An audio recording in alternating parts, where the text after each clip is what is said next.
Welcome back to more Pikmin 3 Deluxe. Last time we found more fruits in the Distant Tundra, so this time we're looking for the final fruit here.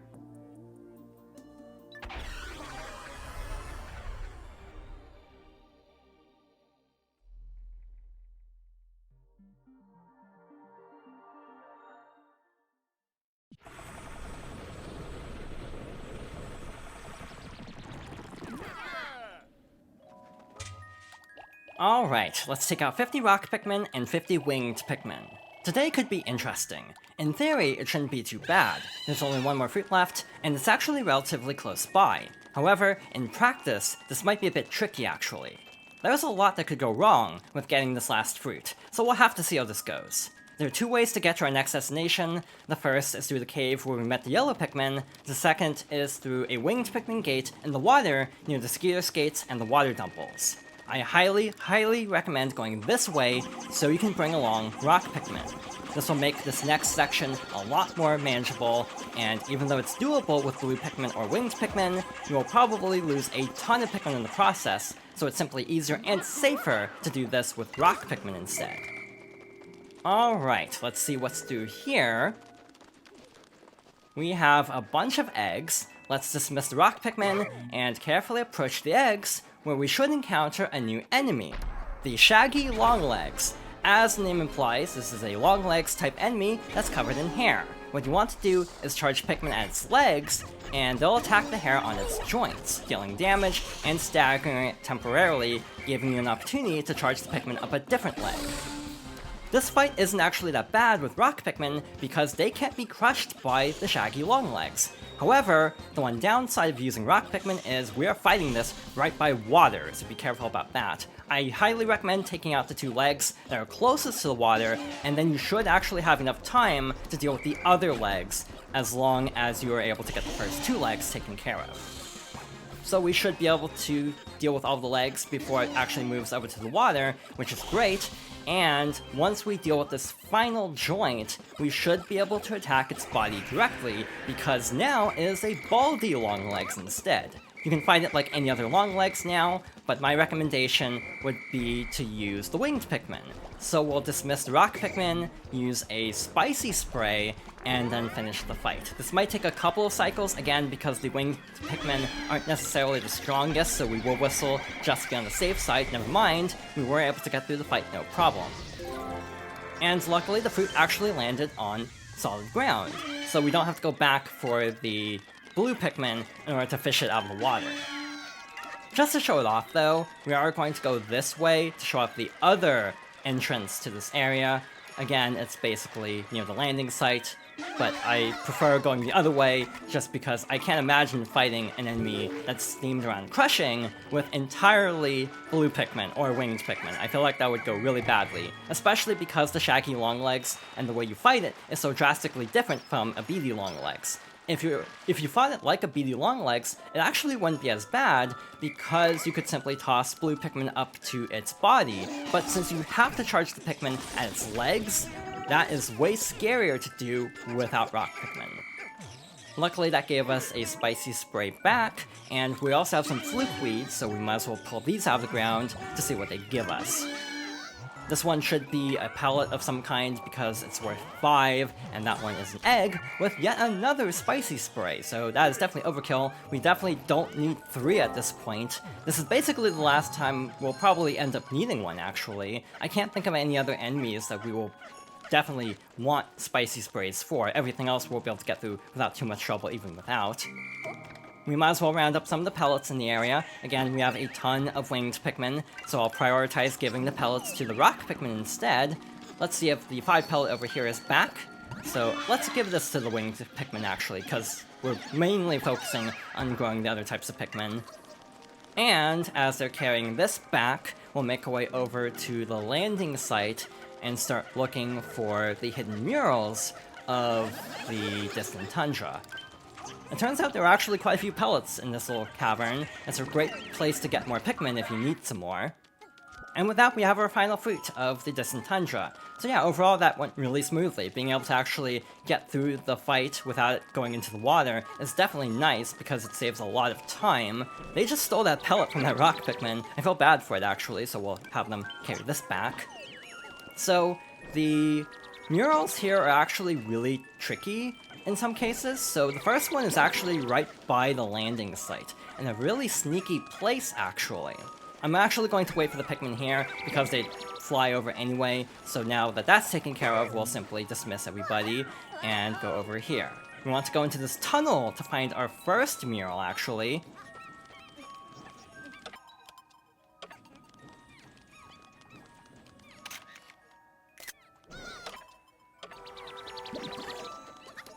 That is definitely very sneaky. Our second mural should be over by the mushroom, where we have to fight an Ampharat over here, and it should be on the side of this little can that's partially covered in snow.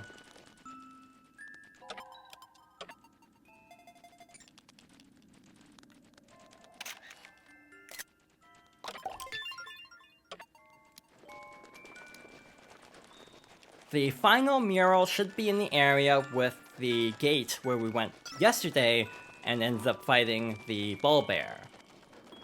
In general, I actually do like having all these hidden murals and actually incentivizing them in this version. They are kind of cool, and actually have a bit of an Easter egg that I actually missed and only discovered while researching for this playthrough. I didn't realize that the murals actually represent the life stages of the Pikmin. So there's one mural in each area that shows a leaf Pikmin, and there's one that shows a bud Pikmin, and one that shows a flower Pikmin. So it is cool that there are the three murals that actually illustrate that. We'll leave the Pikmin here, just because otherwise we would have to maneuver them around the plants that we use as platforms. They'd easily fall off and we'd have to round them all up, but the last one should be right here.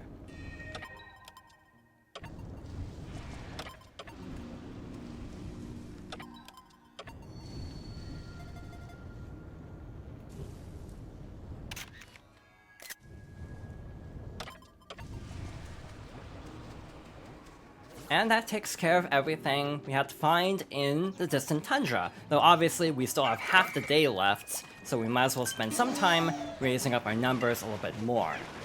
We might as well fight some of the enemies, retrieve some of the pellets. I'm actually not sure if I'll go back to swap out numbers, just because we're already here and we have to fight all these enemies anyway, so we'll just have them carry it back. Maybe if they get close to the landing site and we are able to catch them in time, we'll try to swap out who's carrying what. But otherwise, I'm not overly concerned. Again, we definitely have more Pikmin than we actually need of all the different types, since you can't even have more than 100 on the field at a time, but it is kind of nice, in my opinion, to try to have relatively even numbers of all the types of Pikmin, though it might just be kind of an OCD thing. This face looks familiar.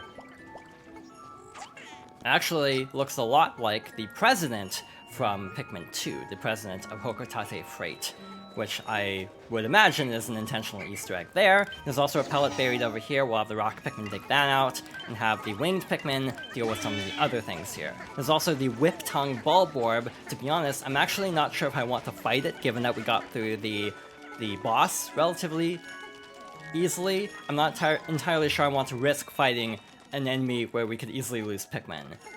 I do find it a little bit tougher to actually defeat Bulborbs that are roaming in Pikmin 3 Deluxe specifically, compared to the original. And the reason is, it's because of how aiming works. Especially if you're not using gyro, I should also specify that. If you're not using gyro, it's very easy to misalign a throw, so you actually don't hit the eyes, and end up hitting the body instead, which doesn't actually stagger it. So you do want to be careful about that, making sure that when you're fighting a whip-tongue Bulborb, or even a Bullbear, because hitting their eyes does actually work against them as well, you definitely want to make sure that you are actually attacking the eyes, and I recommend kind of standing in certain spots to actually line up the throw better, so the Pikmin will just naturally end up hitting the eye. So yeah, I'm not going to risk fighting that. We will actually swap out the Pikmin. Actually, that's only one pellet, so that's not super helpful, I suppose. But we'll have the yellow Pikmin carry that back anyway. With our remaining rock Pikmin, we might as well go over and fight the Joust Mites over here. Again, there are two routes. We could either take the lower path, or use the mushroom to bounce over to where there's now a set of berries. So instead of the bridge pieces, we could actually round up even more spray, but I actually don't really care to because we have so much to begin with. It's not really necessary at this point. It kind of just worked out that way. Like, some of the eggs are just completely random, so if you end up getting sprays from eggs, that's actually really helpful, because that basically reduces the amount of time you have to spend collecting berries, so that definitely worked out very nicely. And yeah, we definitely don't even need any more for the rest of this playthrough. We might as well use it since we have it, but in terms of like fights where I would highly recommend using it, there aren't any. The main times I end up using it are against the Quackled Myoclops, obviously, the Snagrit, especially because fighting it with winged Pikmin is way more efficient, and again, winged Pikmin are naturally not the best fighters, and against the Baldy Longlegs there, just because of trying to defeat it before anything goes wrong. Like, if it shakes off the winged Pikmin, they will likely fall into the water, which would be bad, and it would be harder to rescue them.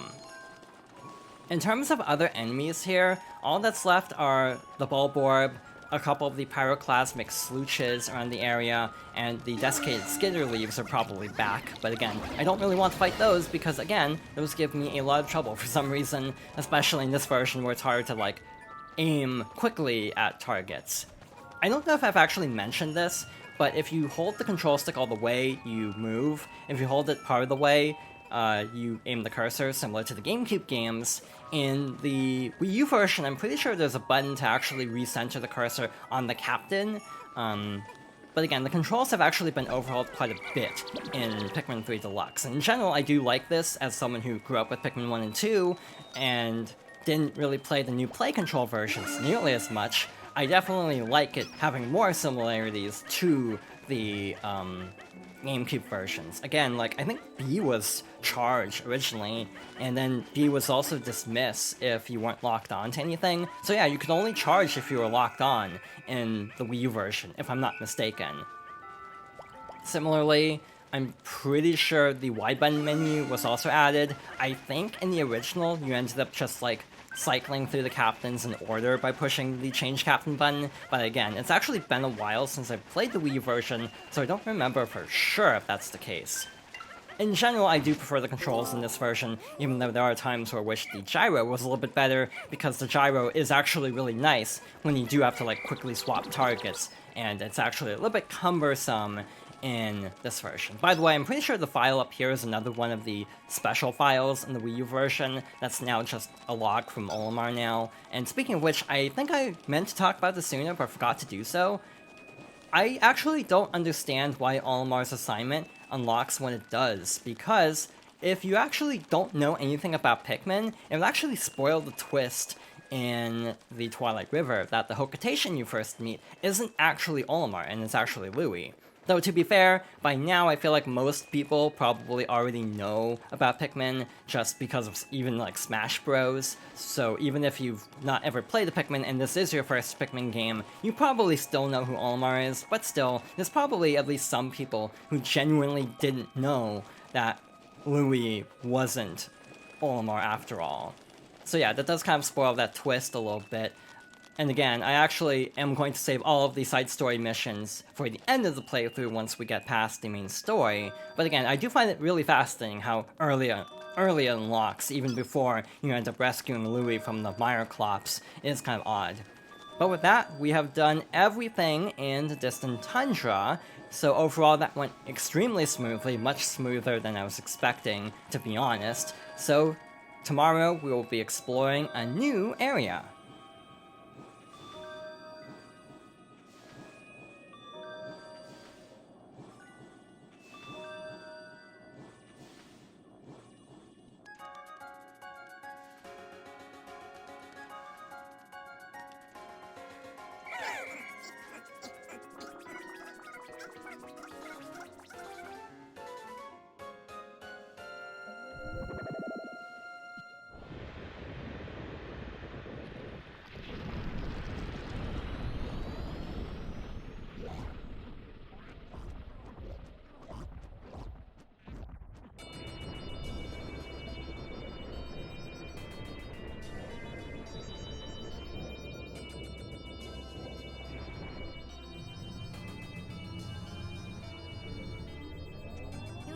Ooh, you know what? This would be great for blending. We could get a nice mix of flavors.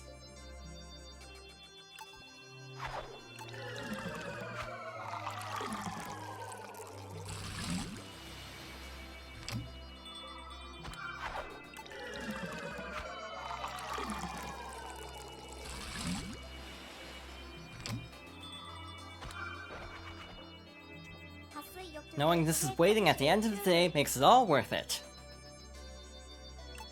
If only I didn't have to share it with the others.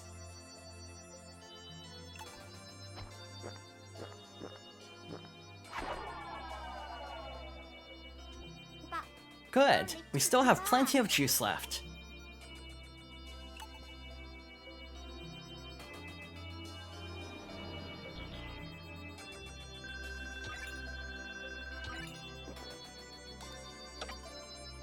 We already cleared out a lot of the enemies yesterday, so there weren't as many enemies to collect and raise our numbers, but we still boosted our numbers a little bit while also collecting the final fruit and finding all the hidden murals here. So that takes care of the Distant Tundra.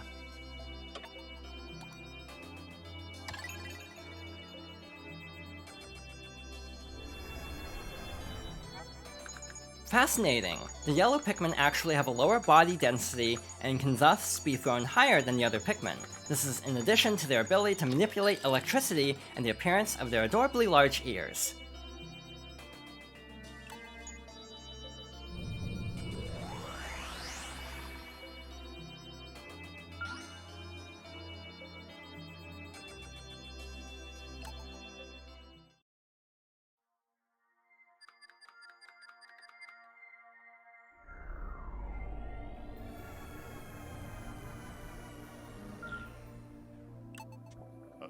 So, Alf, your grandfather was the one who designed our spaceship, right? Yes, the ship is actually named after him too. His name is Drake. Really? So engineering skills run in your family, eh, Alf? Yep, I learned an awful lot watching my grandfather work while I was growing up. Well, I'm sure you've made him quite proud, son. Now let's make him prouder by returning home with some food. Is that a word? Prouder? It is, and I will.